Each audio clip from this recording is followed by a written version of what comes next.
आम्ही ना प्रतीक्षेच्या छोट्या सासूबाईंकडे आलो होतो इकडे शेतात. मग व्हिडिओ काढून गेलो आम्ही, पण आम्हाला अचानक स्वामींची आरतीचा मान मिळाला. मग तिकडे गेलो केंद्रात, पाया पडलो. तिकडून आता आलो. आजी दोघी चपात्या करत होत्या. आम्हाला माहिती असतं ना आम्ही आधीच आलो असतो, आमच्या लक्षातच नाही. आम्ही तिकडे गेलो, बंगला बघत बसलो. झाडे हर्षूला चपाती येत नाही, आजी सांगतात झाडे हर्षू परत लाट. बघितलं का, म्हणजे यांनी गोळे आधीच करून ठेवलेले आहेत. अगं झाडे त्या म्हणल्या नाही तू उंडा बारीक केला मोठा केला, चपाती मोठी होते. चपाती मोठी होते. यांच्या पहिल्या आधीच्या काळातल्या लोकांच्या चपात्या अशा पातळ असायच्या. पातळ नाही, जाड जाड असायच्या पण मऊ मऊ राहायच्या. आजी झाले का बरोबर आता? ऐक ना, नानीला एक ऐकायला येत नाही. नानी बरोबर आहे का? ताई नानी नानी हा नानीचे ना. नाही कळा नाही, आम्हाला माहिती असतं तर आम्ही आधीच येऊन लाटत बसलो असतो. बारीक असतात आमचा बाठाले आहे, तोंडा बाठा आहे ना. हा नाही नाही, एकीचं नाव सांगा. एक कोण जास्त भांडती?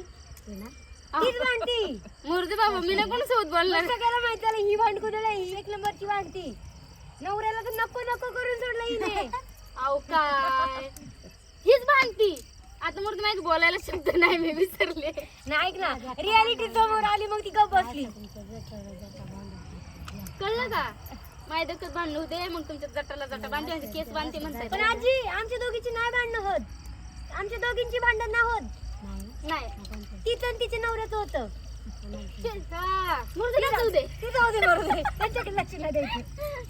तर आता आम्ही ना चपात्या लाटून झालेल्या आहेत आमच्या. आधी आजींनी लाटून ठेवल्या होत्या आणि चपात्या लाटून झाल्या, शेंगा खात बसलोय. लाकूड मागे वडबाई तो पण शेंगा भाजायचीच ना, भाजू दे त्याच्यावरती. शेंगा खात बसला तर शेंगा भाजतोय. माझा नवरा असताना इथे त्याला लय शेंगा आवडतात. शेंगा मका असल्या काही ना काही गोष्टी. का ग काय नाही, तिला म्हणलं सुधी आणले बरी गेली. मस्त वातावरण वाटतं इकडचं, आणि त्यातल्या त्यात चुलीवर स्वयंपाक म्हणलं तर अजून भारी वाटतं. तुला ये ना अजून. हाय मी आम्ही दिसली तर लक्षातच नाही आली. आमच्या ना काकीचं जेव्हा तात्यांचं जेव्हा इथं हे होतं ना, गहू होता ना, तेव्हा लय छान वाटायचं, एकदम हिरवगार. नंतर पिवळा झाला तरी छान वाटत होता. आता तो गेला थोडं मोकळं मोकळं काढलं ना, आता सगळं मोकळं वाटतंय. सगळ्यात पहिले तर बटाट्याच्या भाजीला तेल टाकलेलं आहे, त्याच्यामध्ये तेल चांगलं तापलेलं आहे आणि आम्ही टाकतोय मोहरी. थांब त्याला तडकू दे. हा तडकते ना, तडतडल्यानंतर मी जिरं टाकणार आहे. आणि ती जास्त तडतडली तर मी पळून जाईल. तू जास्त तडतड नको, प्रतीक्षा जाईन उठून ब्लॉग राहायचा अर्धा.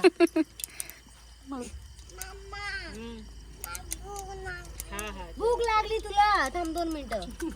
बघ हर्षू माऊ भाजी करायला बसली, तुला कधी जेवण भेटेल सांगता येणार नाही. बघ ना, तुला माझ्या हातचं जेवण मिळते. हर्षू जाळ घाल. हा घातलाय लागतोय. लय पण नको करपायला ना. कांदा नाही आणलं परत. मी तेच म्हणणार होते आता. आण पटकन आण, काहीच नको टाकू. बाबू ही तुझी कोण आहे? हे बघ ही तुझी कोण आहे? कोण आहे? कोण आहे? ही तुझी वहिनी आहे ना. मला आल्यापासून म्हणते ही कोण आहे वहिनी. प्रतीक्षेला विचारलं कोण आहे वहिनी. लय भारी बोलते वहिनी.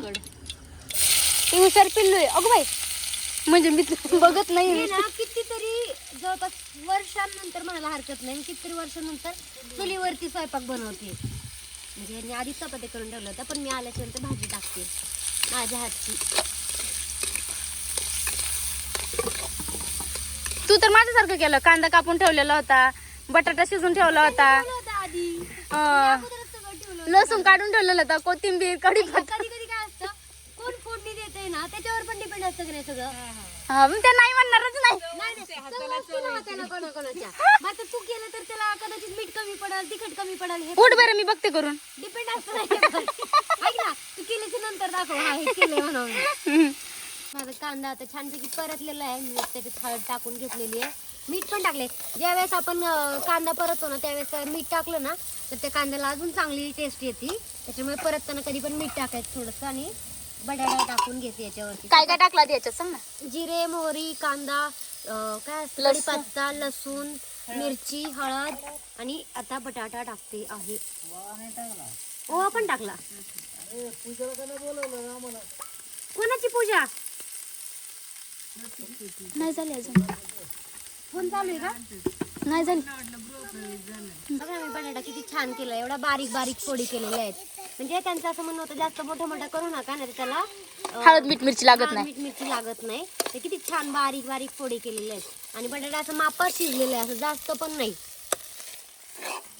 तर मीठ टाकते जरा वरून जास्त. पण ना हाताने मीठ टाकलं ना अंदाज येतो, तसं नाही येत. तिला टाकती नाही असं चिचकटून टाकलं ना मग ते लागतं सगळ्याला. तसं नाही, कधी कधी एखाद मीठ खारट असतं, एखादं आळणी असतं. आहे ना मग, झालं पाहिजे. मी एवढं स्तुती करते पण ह्यात नाही खारट झालं पाहिजे. आहे ना काकी, एखादं मीठ खारट असतं, एखादं आळणी असतं ना. हे लय खारट आहे का? नाही खारट नशीब. आता मस्त पैकी आपण ती कोथिंबीर टाकून घेऊयात. आणि बघा बटाटा किती सुंदर दिसतोय, झालाय पण सुंदर. वाव, दिसायला सुंदर दिसतोय. आता लागायला कसा लागतो काय माहिती. आता बोल बाळा, काय म्हणली? वास पण छान आलाय. छान आलाय म्हणलं काय करणे, पण चांगलं लागलं पाहिजे. आता तो मी केलाय म्हणून वास छान आला. ही काय उगीच काहीतरी नाटक करते. नाही, प्रतीक्षा बरोबर मगाशी म्हणली होती मी बटाटा करणार आहे आणि तू काय नाही, आता माझा बटाटा झाला तू इथं बसली तरी हरकत नाही. मीच केला म्हणायचं बटाटा. आता तेच काय नाही, उठ तू चल. कमी होते आता, बारीक करते थोडं. नको बाई, मी नेक्स्ट टाइम ना मी छान करेल. आणि मग ह्यांना हिला खाऊ घालू ना, काही हिला खाऊन घालून. बटाटा आवडतोय त्याला. अगं छान झालंय खरंच. बंद करू का आता? मगाशी आम्ही आलो त्यानंतर मी बटाट्याची भाजी बनवली आहे.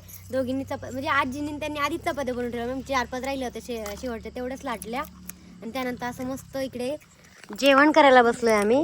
हे बघा मस्त शेतात असं गावाकडे. आणि मी खूप जवळपासून म्हणजे खूप वर्षानंतर मी असं जेवायला बसलेली आहे. आणि आमरस चपाती, मी जेवण दाखवते तुम्हाला. आमरस चपाती, पापड, बटाट्याची भाजी, भात वरण. आणि आत्ता सगळ्यात उशिरा येणारे आगमन झालेलं आहे ते कुणाल सरांचं. ते खूप लेट आलेत. आम्ही सगळेजण जेवायला बसलो आणि त्यांना केव्हाच प्रतीक्षा फोन करते ये. तर तो आत्ता आलाय. आणि मी आता माझं कोइन्सिडन्सली असं ठरलं की ब्लॉग बनवायचा आहे. आणि छान असं ब्लॉग झालेला आहे. तुम्हाला हा व्हिडिओ कसा वाटला ते कमेंट करून नक्की सांगा. आवडलं तर लाईक करा, शेअर करा, चॅनलला सबस्क्राईब करा. बाय.